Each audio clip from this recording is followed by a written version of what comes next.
ассалому алайкум бинандаҳои гиромӣ. нашри навбатии барномаи тиловатии ахборро мустақиман манзури шумо менамоем. дар иртибот ба фарорасии ҷашни байналмилалии наврӯз аз номи як қатор сарони давлатҳо ва роҳбарони ҳукуматҳои кишварҳои хориҷӣ ба унвони президенти ҷумҳурии Тоҷикистон пешвои миллат муҳтарам Эмомалӣ Раҳмон ба муносибати фарорасии ҷашни байналмилалии наврӯз паём ва барқияҳои шодбошӣ ворид мегарданд. дар онҳо аз ҷумла омадааст: муҳтарам ҷаноби президент, ҷаноби олӣ, барои табрикотатон ба муносибати соли нав аз рӯи тақвими чинӣ миннатдории самимӣ баён мекунам. иҷозат фармоед ба муносибати иди анъанавии Тоҷикистон наврӯз аз номи ҳукумати ҷумҳурии мардуми чин ва мардуми чин шумо ва мардуми Тоҷикистонро самимона табрик намоям. моҳи июли соли гузашта ман ба Тоҷикистон сафари давлатӣ доштам ки зимни он бо шумо суҳбати самимӣ ва дӯстона анҷом дода оид ба равобити Чин у Тоҷикистон ва ҳамкории дуҷониба дар бахшҳои гуногун тавофуқоти муҳим ба даст овардем ва рушди муносибатҳои Чин у Тоҷикистонро дар доираи ҳамкории ҳамаҷониба ва шарикии стратегӣ дар давраи нав эълон намудем. хушҳолам ки тавофуқоти ба дастомадаи миёни мо боиси натиҷаҳои мушаххас дар ҳамкорӣ гардиданд ки барои мусоидат ба рушду эҳёи Чину Тоҷикистон ба нафъи мардумони ду кишвар муфид мебошанд. ман ба рушди муносибатҳои Чину Тоҷикистон аҳамияти хоса зоҳир менамоям. дӯстии қавӣ бо шуморо қадр мекунам ва омодаам ки якҷо бо шумо барои ноил шудан ба натиҷаҳои нав дар самти бунёди ҷомеаи сарнавишти муштараки Чину Тоҷикистон саъю кӯшиш анҷом диҳем. ба шумо саломатии бардавом ва дар фаъолияти муҳиму пурмасъули давлатиятон комёбиҳои бузург ва ба мардуми дӯсти Тоҷикистон хушбахтӣ ва некуаҳволӣ орзу дорам. Си Ҷинпин, раиси ҷумҳурии мардумии Чин. муҳтарам ҷаноби президент, аз номи мардуми Амрико ба шумо ва мардуми Тоҷикистон наврӯзи пурфайзро таманно дорам. ин ҷашни сулҳ, шукуфоӣ ва навсозиҳо барои ҳамагон мебошад. ман инчунин шуморо бо делимитатсияи сарҳад бо ҷумҳурии Қирғизистон табрик мегӯям. ин муваффақияти азимест ки ба ҳарду кишвар манфиати калони иқтисодӣ ва амнияти меоварад. мардуми Амрико ин созишномаи муҳимро ки барои ҳамагон сулҳу осоиш меоварад кафкӯбӣ менамояд. ман ҳамкориҳоямонро дар бисьёр масъалаҳо қадрдонӣ мекунам ва умед дорам ки минбаъд ҳам барои таҳкими амнияти ҳарду давлати бузургамон якҷоя кор хоҳем кард. чун кишварҳоямон ба сӯи ояндаи сарватмандтар ва беҳтар пеш мераванд, иёлоти муттаҳидаи Амрико ҳамчунон ҷонибдори содиқи соҳибихтиёрӣ, истиқлолият ва тамомияти арзии Тоҷикистон боқӣ мемонад. Доналд Трамп, президенти иёлоти муттаҳидаи Амрико. муҳтарам Эмомалӣ Шарифович, бародари азиз, сидқан шодам ки шумо ҷаноби олӣ ва мардуми дӯсти Тоҷикистонро ба муносибати ҷашни дар пеш истодаи бедоршавӣ ва эҳёи баҳор соли нави шарқӣ Наврӯз ки барои халқҳои мо бениҳоят арзишманд аст табрик мегӯям. мардумони Ӯзбекистон ва Тоҷикистон ин ҷашни бостониро ки дар тӯли асрҳо арзишҳо ва анъанаҳои зиндагии моро таҷассум мекунад, ҳамчун ҷузъи ҷудонашавандаи ҳаёти маънавӣ, ифодаи некӣ ва рамзи муосирият пешвоз мегиранд. ҷашни Наврӯз барои таҳкими усулҳои дӯстии абадӣ, ҳамсоягии нек ва ризояти мутаносибаи байни халқҳои мо ки бо риштаҳои муштараки чандин асра пайванданд аҳамияти хоса дорад. итминон дорам ки бо саю талошҳои муштарак ва муколамаи сатҳи олӣ шарикии стратегӣ ва муносибатҳои ҳампаймонии мо дар рӯҳияи эътимод ва дастгирии ҳамдигар минбаъд низ босамар рушд меёбанд. дар ин рӯзҳои фараҳманду фирӯз ба шумо саломатии бардавом, саодати оилавӣ ва дар фаъолияти пурмасъулатон комёбиҳои нав, инчунин ба мардуми дӯсти Тоҷикистон сулҳу субот ва рушди устувор орзумандам. Шавкат Мирзиёев, президенти ҷумҳурии Ӯзбекистон. муҳтарам Эмомалӣ Шарифович, аз номи мардуми Қирғизистон ва шахсан аз номи худам шумо ва мардуми бародари ҷумҳурии Тоҷикистонро бо фарорасии иди Наврӯз самимона табрик мегӯям. ин ҷашни фархундаю фараҳбахш рамзи эҳёи баҳории табиат, ваҳдату ризоият ва сулҳу шукуфоӣ мебошад. он анъанаҳои чандин асраи дӯстӣ ва ҳамдигарфаҳмии байни халқҳоямонро таҷассум карда, моро бо риштаҳои бародарона ва таърихи муштарак муттаҳид менамояд. итминон дорам, ки ҳамкории кишварҳои мо дар ҳама сатҳҳо, ки бар эътимоди ҳамдигарӣ, дӯстӣ ва муносибатҳои неки ҳамсоягӣ асос ёфтааст, минбаъд низ ба нафъи ояндаи дурахшони халқҳоямон идома хоҳад ёфт. ба шумо муҳтарам Эмомалӣ Шарифович саломатии бардавом ва дар фаъолияти давлатиятон муваффақият, инчунин ба мардуми ҷумҳурии Тоҷикистон сулҳу шукуфоӣ орзумандам. Содир Жапаров, президенти ҷумҳурии Қирғизистон. муҳтарам Эмомалӣ Шарифович, шумо ва мардуми бародари Тоҷикистонро бо Иди Наврӯз аз самими қалб табрик мегӯям. ин иди фирӯз, ки кишварҳои моро бо анъанаҳои чандин асраи дӯстии воқеӣ ва эҳтироми ҳамдигар мепайвандад, рамзи эҳёи табиат мебошад. бигзор дар ин рӯзи бузург ваҳдати халқҳоямон афзун шавад ва шодию хурсандии онҳо дучанд гардад. бовар дорам, ки арзишҳои меросии Наврӯз ба рушди минбаъдаи муносибатҳои байнидавлатии мо, ки ба некуаҳволии халқҳоямон ва расидан ба ҳадафҳои олӣ нигаронида шудаанд, мусоидат менамояд. дар ин рӯзҳои фараҳбахш ба шумо муҳтарам Эмомалӣ Шарифович саломатии бардавом ва нерӯи бепоён, ба хонаводаатон хушбахтӣ ва ба мардуми бародари Тоҷикистон некуаҳволӣ ва шукуфоӣ орзу дорам. Қосим-Жомарт Токаев, президенти ҷумҳурии Қазоқистон. муҳтарам Эмомалӣ Шарифович, шуморо ба иди бузурги баҳор Наврӯз табрик мегӯям. бигзор ин иди баҳор дӯстӣ ва ваҳдати халқҳои моро таҳким бахшида, ба ҳар хонадон шодиву фаровонӣ орад.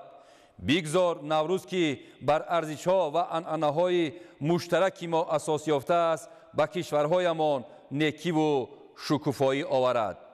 дар ин рӯзи фархунда муҳтарам Эмомалӣ Шарифович ба шумо саломатии бардавом, ба аҳли оилаатон некуаҳволӣ ва ба мардуми бародари Тоҷикистон шукуфоӣ ва суботро хоҳонам. Нурсултон Назарбоев, президенти якуми ҷумҳурии Қазоқистон. муҳтарам Эмомалӣ Шарифович, ба шумо ва дар симои шумо ба тамоми халқи бародари ҷумҳурии Тоҷикистон ба муносибати иди байналмилалии Наврӯз табрику таҳният ва орзуҳои беҳтарини инҷонибро ирсол менамоям. ин ҷашни наҷиб, ки дар бисёре аз кишварҳои ҷаҳон ба таври васеъ таҷлил мешавад, оғози баҳор ва бедории табиат аст. Наврӯз дар таҳкими муносибатҳои неки ҳамсоягӣ байни халқҳо ва фарҳангҳои гуногун нақши калидӣ дорад. ин ҷашни фархунда рамзи умед буда ба созандагӣ ва таҳкими ҳиссиёти башардӯстӣ дар ҷаҳон илҳом мебахшад. бигзор ин иди фархунда барои шумо ва тамоми халқи кишвари шумо бо хушбахтӣ, шодӣ ва муваффақиятҳои нав хотирмон гузарад. Сердар Бердимуҳаммедов, президенти Туркманистон. муҳтарам Эмомалӣ Шарифович, шарафмандам, ки ба шумо ба муносибати иди байналмилалии Наврӯз табрикоти самимӣ ва беҳтарин орзуҳои худро ирсол менамоям. иди байналмилалии Наврӯз, ки дар рӯзҳои баробаршавии шабу рӯз таҷлил карда мешавад, аз қадимтарин мероси фарҳангии башарият ба шумор меравад. ин ҷашни наҷиб, ки решаи ҳазорсолаҳо дорад, на танҳо бедории табиат, балки рамзи эҳтироми ҳамдигар, ҳамзистии осоишта, ҳамдигарфаҳмӣ ва меҳнатдӯстӣ мебошад. бигзор ин ҷашни фархунда барои шумо ва тамоми мардуми кишвари шумо сулҳ, шодӣ ва комёбиҳои нав орад. Гурбонгулӣ Бердимуҳаммедов, пешвои миллии мардуми туркман, раиси халқ маслиҳатии Туркманистон. муҳтарам Эмомалӣ Шарифович, шодам, ки шумо ва мардуми бародари Тоҷикистонро бо ҷашни Наврӯз, ки решаҳои амиқи миллӣ, фарҳангӣ ва таърихӣ дорад, самимона табрик мегӯям. ин ҷашн, ки тӯли ҳазорсолаҳо бо илҳом ва шодии бузург таҷлил мешавад, ифодагари бедории замин, зиндашавии табиат ва эҳёи инсоният мебошад. бигзор қадамҳои наврӯз муборак бошанд ва ба халқҳои бародари мо беҳбудӣ оваранд.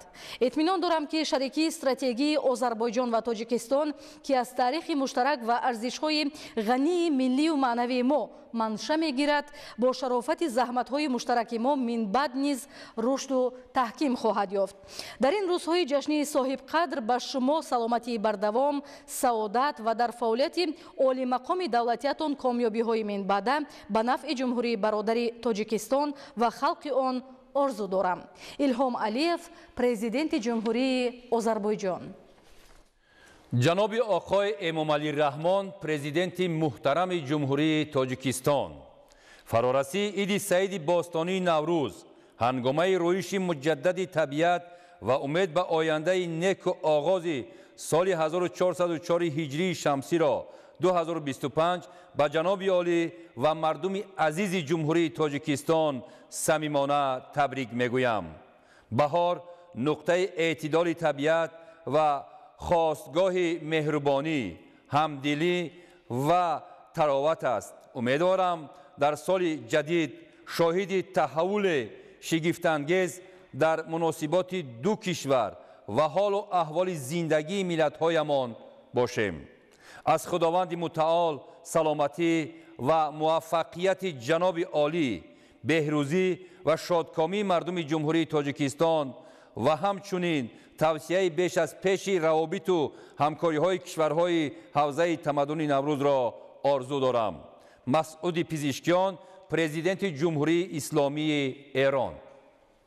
ҷаноби олӣ, бо камоли мамнуният паём ва таманниёти неки худро ба шумо, ҷаноби олӣ, наздиконатон ва ба тамоми мардуми бародари ҷумҳурии Тоҷикистон ба муносибати ҷашни Наврӯз иброз менамоям. Наврӯз ин қисми гиромидошти таърих ва фарҳанги минтақаи мо мебошад. Наврӯз бо тарғиби арзишҳои умед, ҳамбастагӣ ва ҳамфикрӣ имкон медиҳад ки риштаҳои дӯстӣ барқарор шаванд. маҳз дар ҳамин рӯҳия ман бори дигар таъкид менамоям ки Покистон барои дар солҳои оянда боз ҳам таҳким бахшидани муносибатҳои бародаронаи мо азму иродаи қавӣ дорад. ман сафари худро ба кишвари арҷманди шумо моҳи июли соли гузашта бо мамнуният ёд мекунам. ҷаноби олӣ, дар наздиктарин фурсати муносиб ба шумо мехоҳам шуморо дар Исломобод хайрамақдам гӯям. муҳтарам ҷаноби олӣ, ғояти эҳтироми олии маро қабул кунед.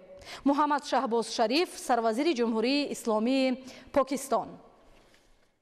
ассалому алайкум ва раҳматуллоҳи ва баракотуҳу.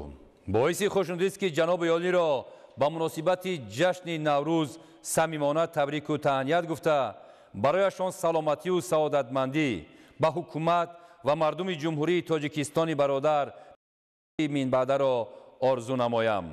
дуруд ва қадрдонии маро лутфан бипазиред. Салмон ибни Абдулазиз Оли Сауд, ходими ҳарамайни шарифайн, подшоҳи подшоҳии Арабистони Саудӣ. муҳтарам Эмомалӣ Шарифович, шуморо аз номи котиботи созмони аҳдномаи амнияти дастҷамъӣ ва шахсан аз номи худам бо фарорасии Наврӯз, яке аз ҷашнҳои қадима ки фарорасидани баҳорро ифода карда рамзи зиндагӣ ва талош барои сулҳу осоиштагӣ мебошад ва ҳамоҳангӣ бо табиатро таҷассум намуда идомаи анъана ва наслҳост, самимона табрик мегӯям. мо нақши барҷастаи ҷумҳурии Тоҷикистонро дар таҳкими амнияти минтақавӣ ва саҳми шахсии шуморо дар рушди тадриҷии созмони мо ва таҳкими муносибатҳои ҳампаймонӣ дар доираи созмони аҳдномаи амнияти дастҷамъӣ баланд арзёбӣ менамоем. иҷозат фармоед дар ин рӯзи фархундаи баҳорӣ ба шумо, муҳтарам ҷаноби олӣ, саломатии бардавом ва неку аҳволӣ, инчунин ба мардуми Тоҷикистон сулҳу шукуфоӣ орзу намоям. дабири кулли созмони аҳдномаи амнияти дастҷамъӣ Имангалӣ Тасмагамбетов. барқиҳои табрикӣ ҳамчунин ворид гардиданд. аз номи президенти давлати Фаластин Маҳмуд Аббос Валиаҳд, раиси шӯрои вазирони шоҳигари Арабистони Саудӣ Муҳаммад ибни Салмон ибни Абдулазиз Оли Сауд, дабири кулли шӯрои ассамблеяи байнипарлумонии иттиҳоди давлатҳои мустақил Дмитрий Кавитский, воридшавии паём ва барқиҳои шодбошӣ ба унвони президенти ҷумҳурии Тоҷикистон пешвои миллат муҳтарам Эмомалӣ Раҳмон идома доранд ки дар нашрҳои минбаъдаи ахбор пешниҳоди шумо менамоем. امروز از صبح بروقت در پایتخت مملکت با فضای نمودن گلخن نوروزی ساکنان جشن بین المللی نوروز را استقبال گرفتند. کاروان نوروزی با اشتراک بابای دهقان و ملکه بهار از 4 دروازه پایتخت وارد شده به ساکنان و مهمانان از آمدن نوروز عالم افروز مژده رسانیدند.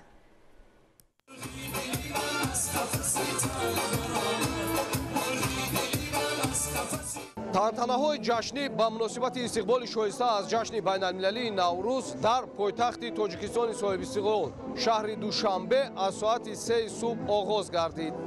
дар боғи ғалаба сокинони шарафманди пойтахт гулхани наврӯзӣ афрӯхта ин оини қадимаи ниёгонро бо эҳсоси гарми ватандӯстӣ ва бо иҷрои суннатҳои хоси наврӯзӣ истиқбол гирифтанд.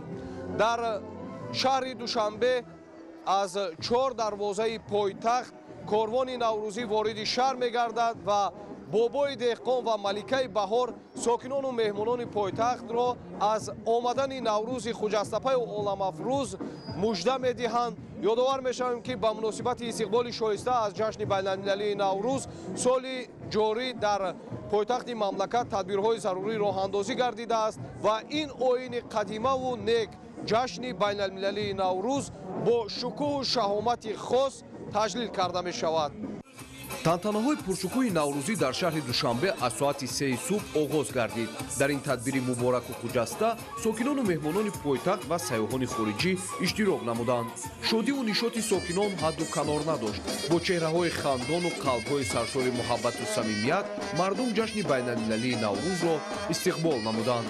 дар боғи ғалабаи шаҳри душанбе бо афрӯхтани гулхани наврӯзӣ базмгоҳи ҷашнӣ ороста шуда суннату анъанаҳои қадимаи ҷашни байналмилалии наврӯз аз ҷумла суманакпазӣ манзури иштирокчиён карда шуд. барвақт аксарияти фаъолони шаҳри душанбе занон, бонувон, ҷавонон, донишҷӯён ба истиқболи наврӯзи хуҷастапай ба ин боғи ғалаба ҳозир шудем ва бо як рӯҳи болида, бо сурури шодӣ, бо рақсу бозӣ ҳама ин наврӯзи байналмилалиро инҷо истиқбол карда истодем.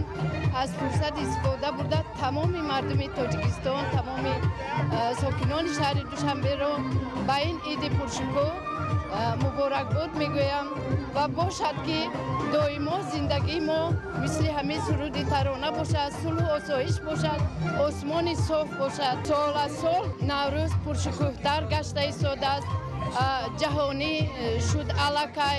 имрӯз мо медонем ки мебинам меҳмонони аз хориҷи кишвар ҳастанд, сайёҳон ҳастанд ки бо як сурури шодӣ пуршукӯҳӣ ин ҷашни моро тамошо мекунам ва اظهار خرسندی و منتداری کرده ایستادم. نوروز برامون آشناست، غریبه نیست. نوروز باستانی برای ما جالب هست و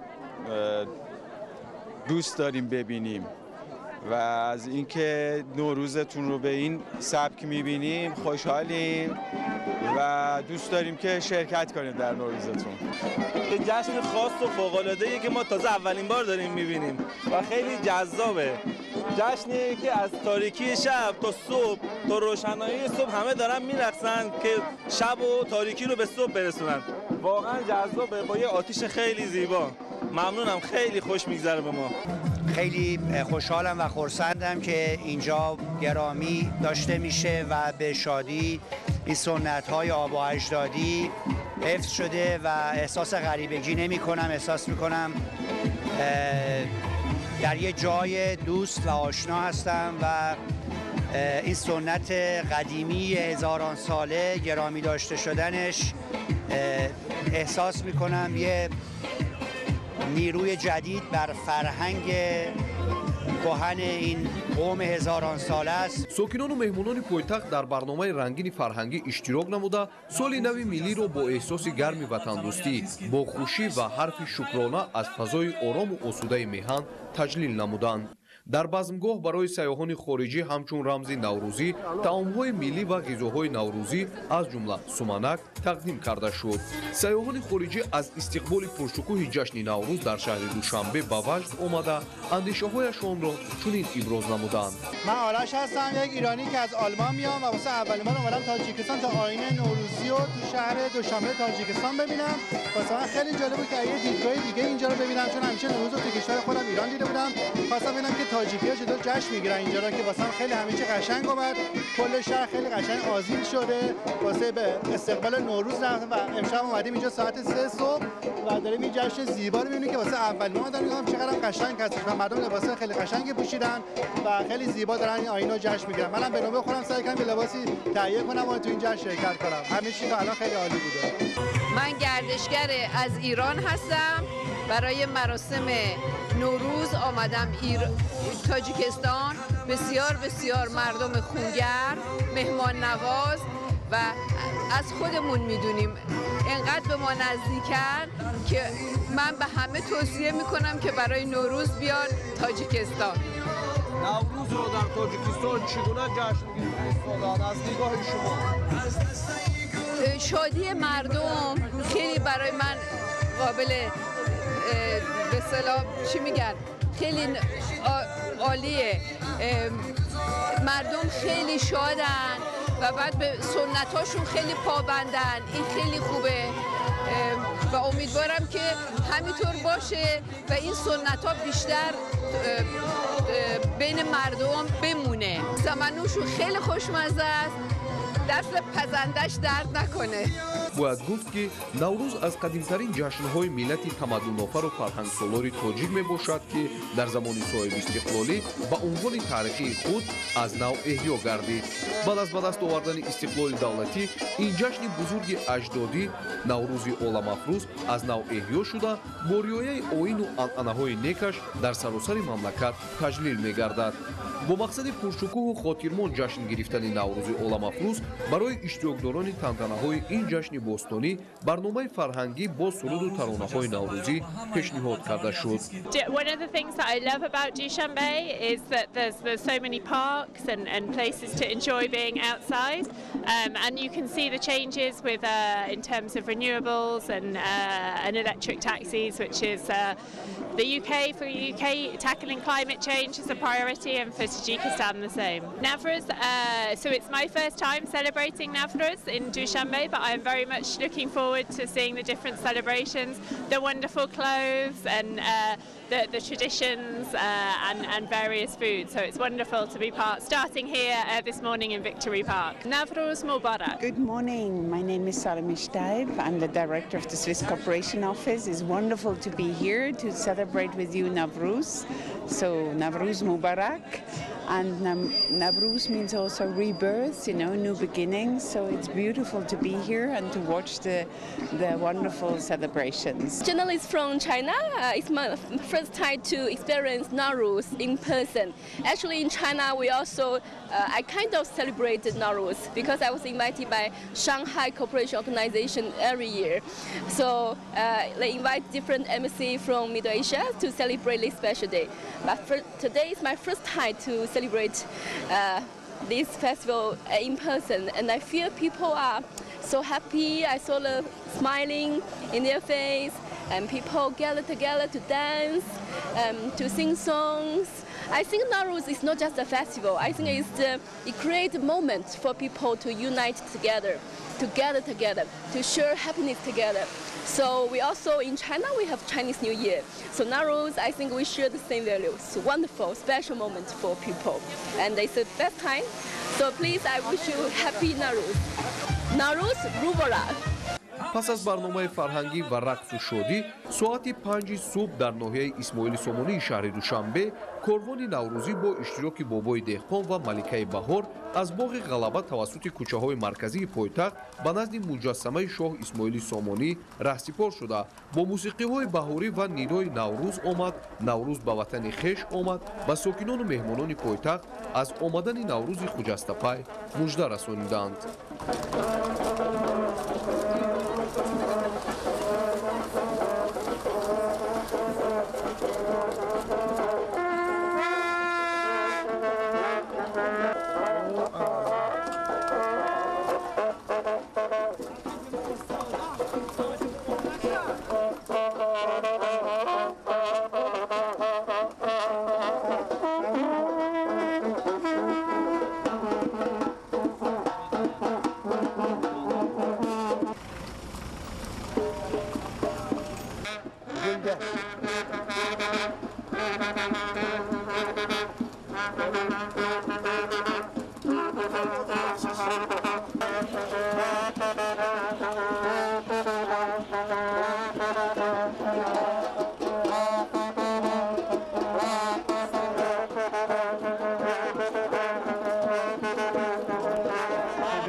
наврӯз ҷашнест ки инсонҳоро муттаҳид карда ба сӯи ваҳдату созандагӣ ва сулҳу субот ҳидоят менамояд. наврӯз ҷашни хушию шодӣ ва хушбахтию гармӣ мебошад. ин хусусиятҳои наврӯзро дар ин ҷо мушоҳида намудем. истиқболи гарму самимӣ аз наврӯз, шодию хурсандӣ ва рақсу суруду фазои ҷашнӣ. дар макони баргузории ҷашни наврӯзи сокинони ноҳияи шоҳмансури пойтахт нафарони касбу кори гуногун ба ҳам омада ҷашни наврӯзро бо шукӯҳу шаҳомати хоса пешвоз гирифтанд.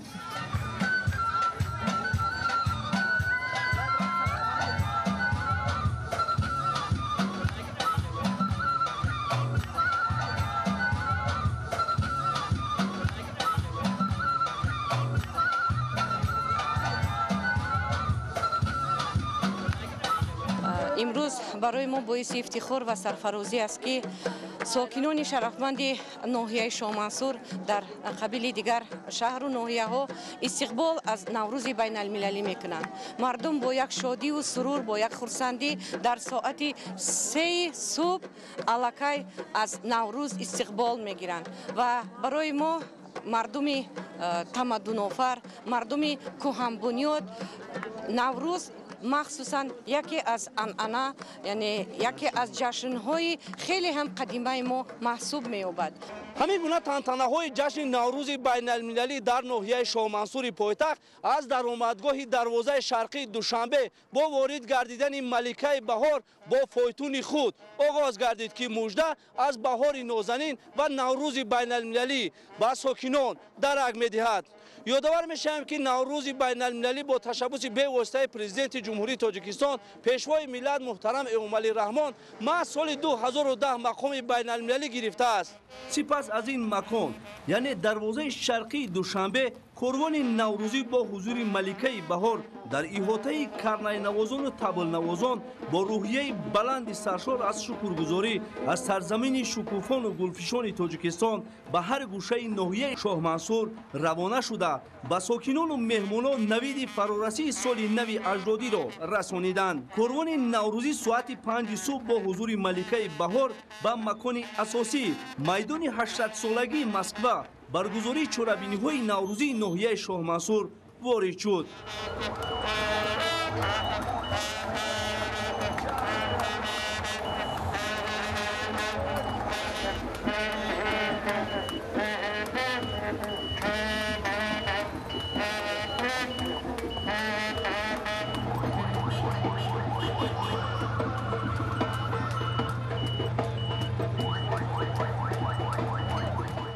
наврӯз пайвандгари наслҳо, сулҳу осоиш ва дӯстию рафоқат миёни халқҳои ҷаҳон мебошад.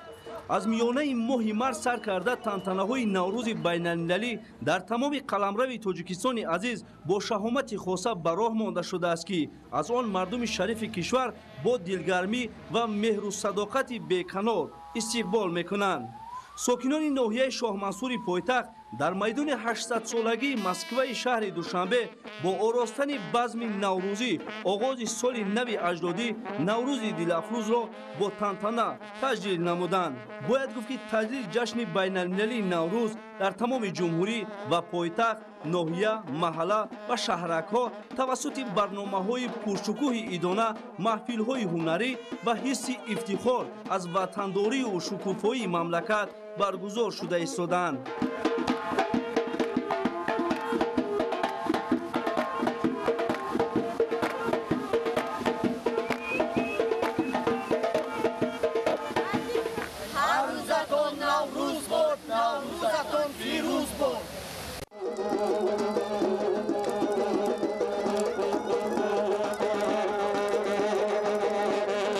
کاروان نوروزی ساکنان ناحیه سینای شهر دوشنبه نیز امروز صبح بروقت با شکوه و شهامت و با افروختن گلخن نوروزی که رمز روسرخی ملت و پیروزی گرمی بر سردی می باشد و گستردن خوان ایدانه و پختن سومنک اینچنین سرور و شادمانی آغاز گردید.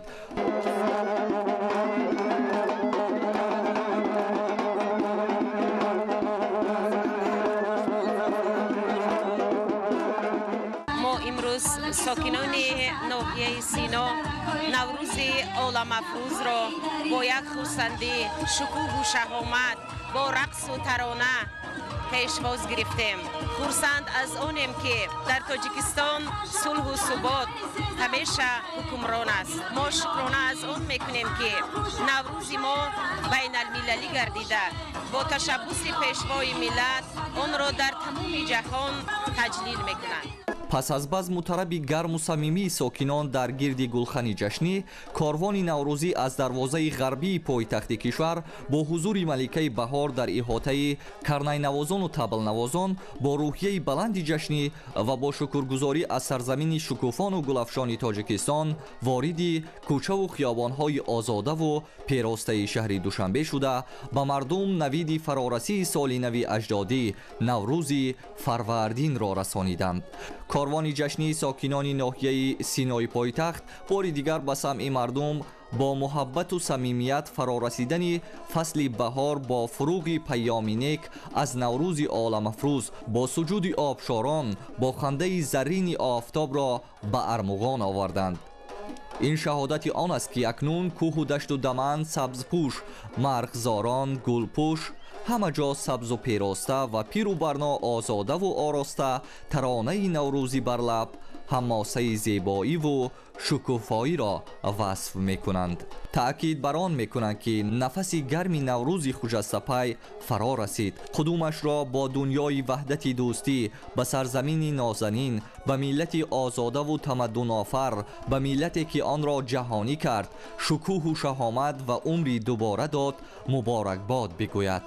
واقعا چراغ نوروز چراغ خودشناسی هاست و هر کجا این چراغ روشنی می دهد آنجا فرهنگ و تمدن تاجیکانه است. هر جا که نوروز تجلیل می شود با ما بیگانه نیستند. نوروز پیوند نسل‌ها با طبیعت است. تجدید خاطره بزرگ است، خاطره پیوندی انسان با طبیعت.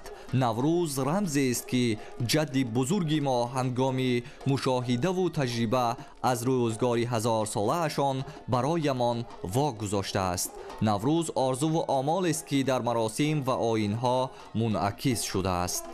همین گونه با یک جهان شکوه و شهامت جشنی کاروان نوروزی ساکنان ناحیه سینای پایتخت با حضور ملکه بهار به باغ فرهنگ و فراغتی به نام عمر خیام شهر دوشنبه که در این مکان چاره‌بینی پرشکوه نوروزی با اشتراک زیاد ساکنان تجلیل می‌گردید وارد شدند. در برابر دیگر تشبث‌های پیشوای معظم ملت جناب عالی محترم امامعلی رحمان در سازمان با نفوذ جهانی ملل متحد که تشبث‌های زیاد دارند، جشن‌های ملی ما از آن جمله جشن نوروز جهانی شد، بین المللی شد و مردم تاجیک ما خوشبخت‌ترین مردم هستیم که امروز جشن ملی ما در تمام جهان قید کرده می شود. کاروان نوروزی در ناحیه سینای شهر دوشنبه در یک روحیه بلندی جشنی و با شکرگزاری از ثبات و شکوفایی تاجیکستانی آفتابی اینچنین با رعایت جنبه‌های انسان دوست و وحدتگرای خویش به پایان رسیده و به آغاز دیگر چاره‌بینی‌های نوروزی در این ناحیه آراسته و پیراسته پایتخت کشور زمینه گذاشت.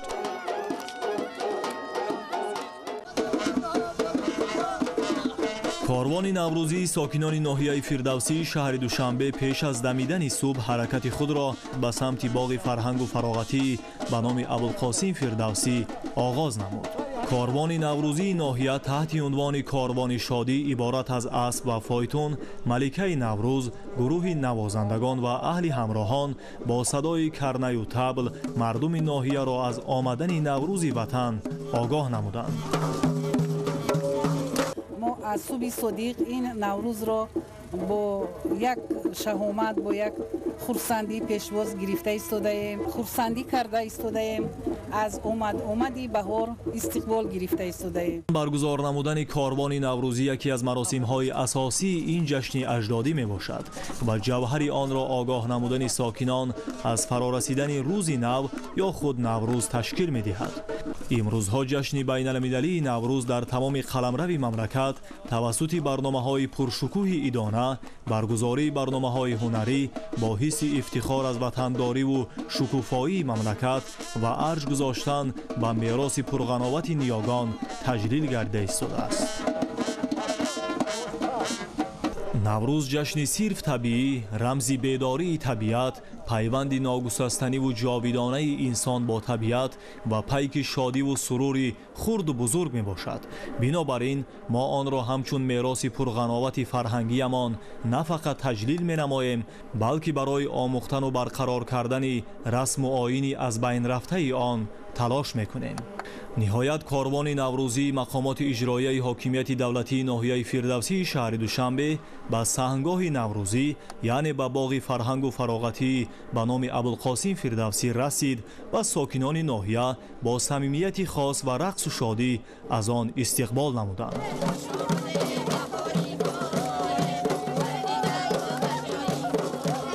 کاروان شادی از دروازه درآمدگاه دوشنبه حرکت کرده و این از خیلی که میبینید با جای معین شده یعنی به باغ فرهنگی و فراغتی به نام ابوالقاسم فردوسی یعنی رسیدند و خیلی که میبینید همه در آغوش خرسندی هستند، همه در آغوش مثلا تحت نوای سرودهای نوروزی هستند و میگویم که به بهار نو رسیدم زی بهار شکر گویم، به نگار نو رسیدم زی نگار شکر گویم، شکر نگار نو رسیده، شکر بهار نو رسیده، شکر این خرسندی ها، شکر نوروزی، شکر استقلالت تاجیکستان عزیز و مهربان. و من از فرصت مناسب استفاده بردم از نام مقامات اجرایی حاکمیت دولتی ناحیه فردوسی شهر دوشنبه تمام ساکنان پایتخت و من جمله ساکنان شهر را تبریک و مبارکباد میگویم و با فرارسی نوروز خجست‌پای همه آنها در خاندان آنها خرسندی را تمنا دارم. نوروز خجست‌پای با همه شما مبارک باشد.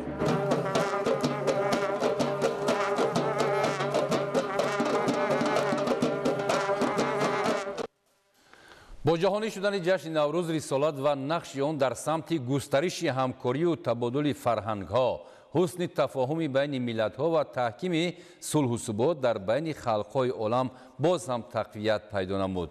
با مناسبت جشن بین‌المللی نوروز در شهر و ناحیه‌های ولایت ختلان چهاربینی‌های پرشکوه فرهنگی فراغتی برگزار گردید. گزارش خبرنگاران ما در این خصوص. با شرافت استقلال دولتی مردم تاجیک دارای دولتداری ملی گردیده در این اثنا احیا نمودن یک قطار جشن‌های خصوصیتی تاریخی فرهنگی داشته زیر توجه حکومت کشور قرار گرفت. نوروز یکی از جشن‌های کهن مردم تاجیک بوده انسان‌ها را به گفتاری نیک، کرداری نیک و پنداری نیک دعوت نموده به این وسیله در نهاد آنها نسبت به یکدیگر مهر و شفقت، دوست داشتن طبیعت را بیدار می کند. تجلیل جشن نوروز و آیین‌های خاص آن دارای جهت‌های دیگری فرهنگی است که همه آن با آغاز سری سال، زنده شوی طبیعت، کشت و کاری بهاری، آینده بینی دوام سال و غیره علاقمندی زیج دارد. همین طریق دوره به دوره جشن نوروز جایگاهی پیشینه تاریخی خود را اشغال نمود.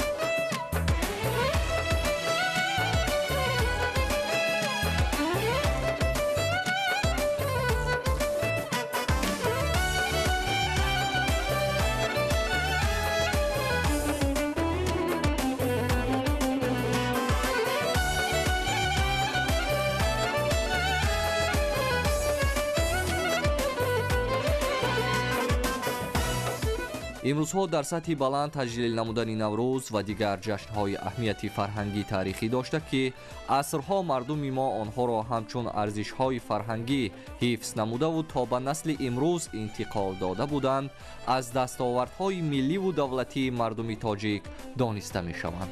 نوروز در تاجیکستان همچون جشن ملی مهم با آرمان‌ها و انیقاً کوشش‌های کهن جشن گرفته می‌شود. این جشن در کشور با فرهنگ و رسوم خاص برگزار می گردد که هر یک عادت و رسم آن رمز بخت و سعادت، تازگی و زندگی نو می باشد.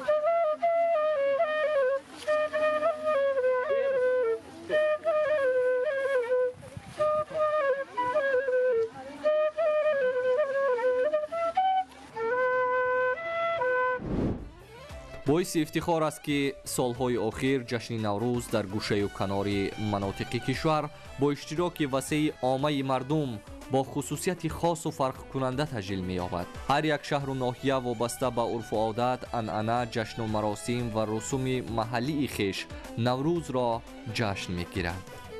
ناحیه جلال‌الدین بلخی هم یکی از ناحیه‌های کلانترین جمهوری بوده، همساله در محل و دهات‌های آن جشن نوروز با رکن و عنعنه‌های خاص خود برگزار کرده می شود. مردم سربلند و مهنت‌قرین این ناحیه هر سال سنه 21 مارت را همچون آغاز زندگی نو و بهار جشن می گیرند. ساکنان این ناحیه پیش از جشن خانه‌های خود را تازه می کنند که به قول چون تازگی و تازه کردن جهاز برای آغاز حیات نو است.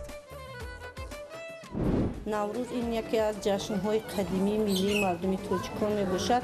در عید نوروز زن‌های تاجیک لباس‌های چکن و گلدوزی و قراقی و دیگر لباس‌ها رو با بر کرده یعنی خورسندی میکنند. در عید نوروز باشند دیگه سومنک میمونند، دالده میکنند و دیگر نمود خوراک‌ها هفشین و هفسین رو تشکیل میکنند. زیرا اون که این عید یعنی عید زنده شوی طبیعت است. زنده شوی طبیعت یعنی عید بهار است. برای این مردم تاجیک ما همیشه یعنی این جشن رو با تنتنه جشن میگیرن. اینچنین در ناحیه جلال‌الدین بلخی نیز این عید رو با تنتنه جشن میگیرن. زنها در یک خانه جمع شده یعنی با پختن خوراک‌های ملی مشغول میشوند. اینچنین در بزمگاه‌ها باشند یعنی با هر خیل بازی‌ها تشکیل میکنند. تشکیل و برگزاری بازی‌های گوناگون محلی یک بخش جشن نوروز بوده.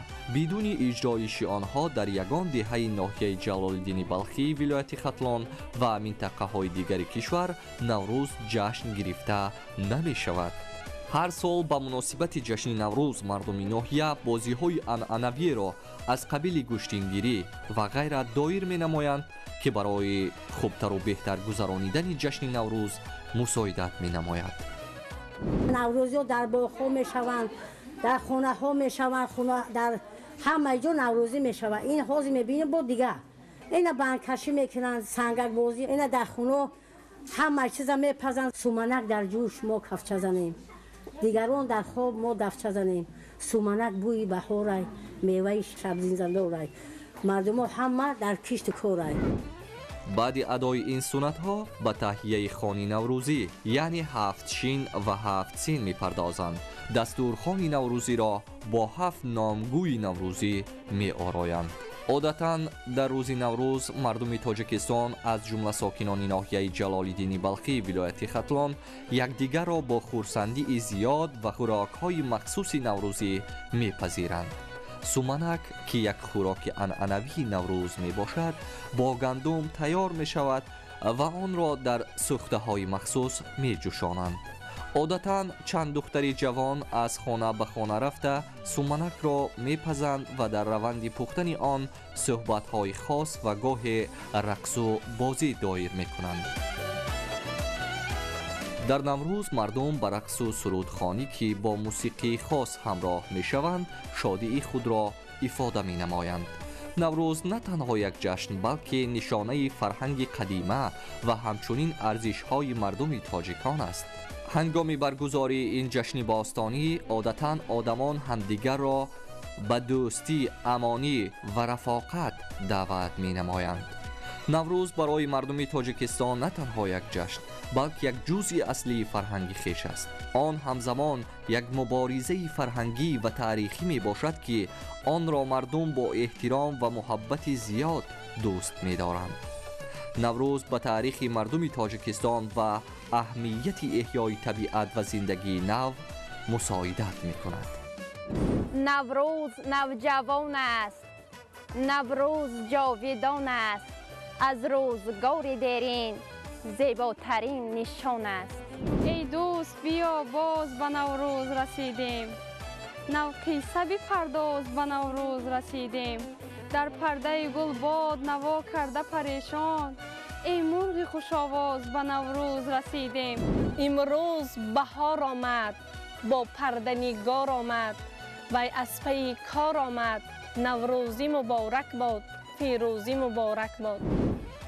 نوروز یک جشن است که به مردم شادی و خوشنودی نو، حیات نو و آغاز بهار را اهدا می نماید. در تاجیکستان این جشن با رسمهای فرهنگی و معنوی تجلیل می شود و برای مردم کشور بزرگترین جشن فرهنگی به شمار می رود. نوروز رمز احترام به طبیعت، دوستی مردم و احیای زندگی است.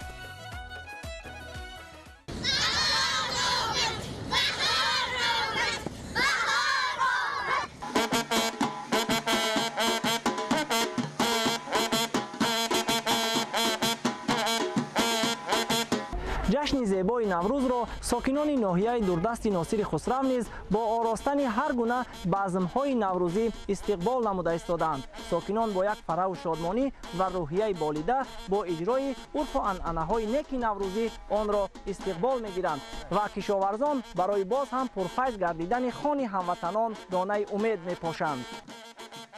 فضیلت نوروز همچون جشن پیوند انسان با طبیعت از وسعت عملهای سازندگی و آبادکاری، سبزانیدن و پرورش نهالها و بنیاد باغها عبارت است که در تمام مرحله‌های تشکل نوروز مکمل گردیده نه تنها اجدادان ما بلکه مردمان مختلف را به سوی چنین عملهای نیک هدایت کرده است.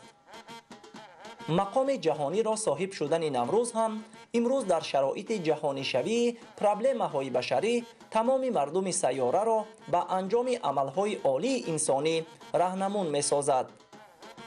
از همین جاست که فلسفه معنوی نوروز در اجرای سه رکن مهمترین اخلاقی پندار نیک، گفتار نیک و رفتار نیک تجسم یافته است. این جشن زیبای نیاگان را ساکنان ناحیه دوردست ناصر خسرو با برپا نمودن چاره‌بینی‌های گوناگون خاص نوروزی در باغ و دشت‌ها استقبال می‌نمایند.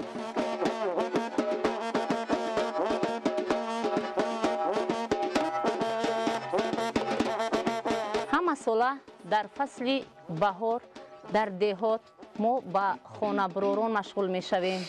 زنان ناحیه ناصر خسرو در فصل بهار خوراک‌های ملی را می‌پزند. از آن جمله خوراک سمنک، آش بریده، دلده، دنگیچه و دیگران را پخته پیشکشی ساکنان دهه می‌گردانند. امروز ما در خانه پای زرینه چنین خوراک را تیار کرده ایستاده‌ایم که نامش آش بریده میباشد. آش بریده از آرد، آش بریده به انسان بسیار فایده خوب دارد. خوراک سبک است.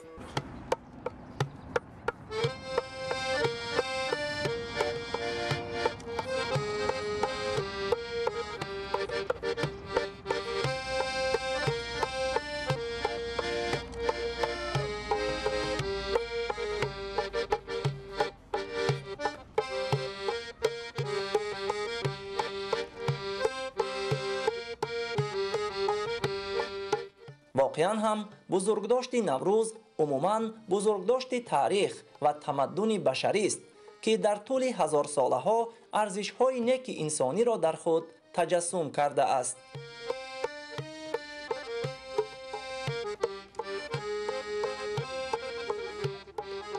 جهانی شوی نوروز واقعیت تاریخی به اصالت خود برگشتن و اعتراف شدن این سنت اجداد ما را برقرار نمود. یکی از سنت‌های بسیار نیک و شایسته نوروز آن است که آدمان به استقبال این جشن فرخنده نه تنها مکان زیست و اشیای روزگار و سر و لباس خویش را نو یا تازه و آزاده می‌گردانند، بلکه قلب و باطن خود را از کینه و عداوت و خشونت و بدبینی پاک می‌سازند. همدیگر را با چهره کشاد و آغوش پرمهر استقبال می‌گیرند.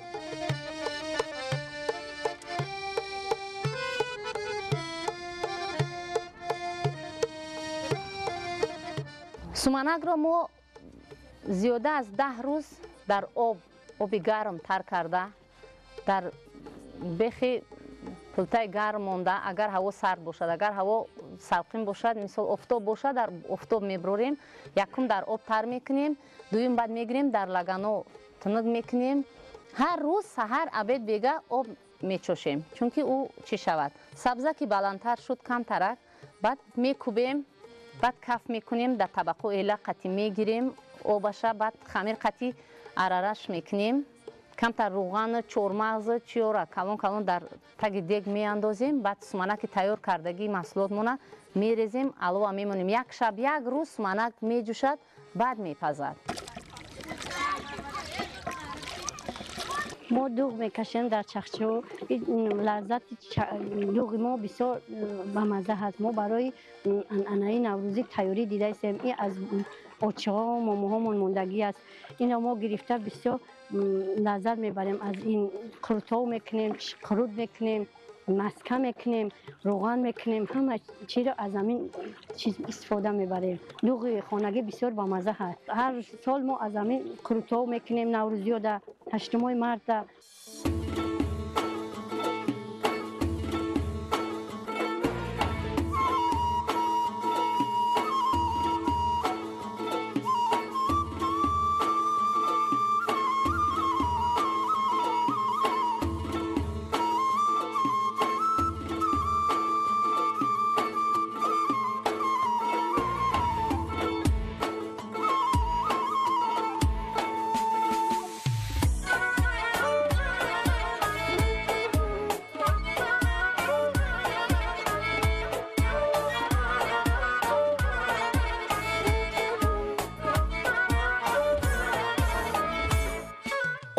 ظهور این جشن مبارک به کشاورزان ارتباط میگیرد.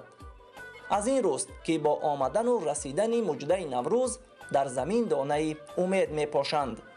اینچنین نهال میسبزانند، جوی و نهرها را تازه میکنند، به آبادی منزلهای زیست و تازه و آزاده نمودن خانه ها دقت اساسی را روانه میکنند.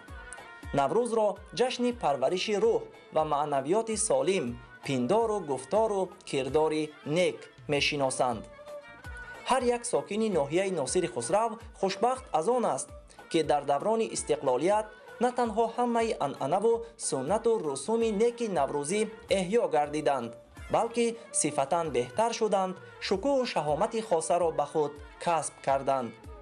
این همه بیشک با تشبوس به واسطه پرزیدنت جمهوری تاجیکستان پیشوای ملت محترم امامعلی رحمان صورت گرفته است. در این دوره فرهنگ و حکمت اصلی آن با هدایت پرزیدنت مملکت بیشتر از پیشتر مورد تحقیق و آموزش قرار گرفت. همه ساله جشن نوروز عالم افروز در مرحله صفتاً نو سیاسی، اجتماعی و فرهنگی کشورمان تجلیل می شود.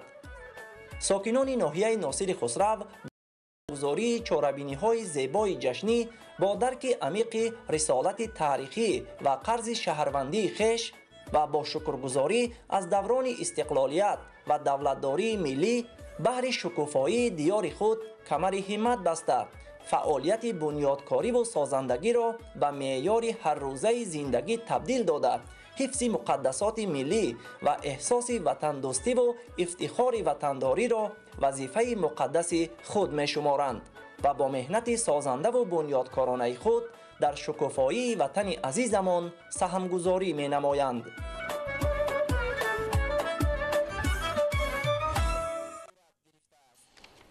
بیننده های عزیز، این بود برنامه اطلاعاتی اخبار. خیر سلامت باشید.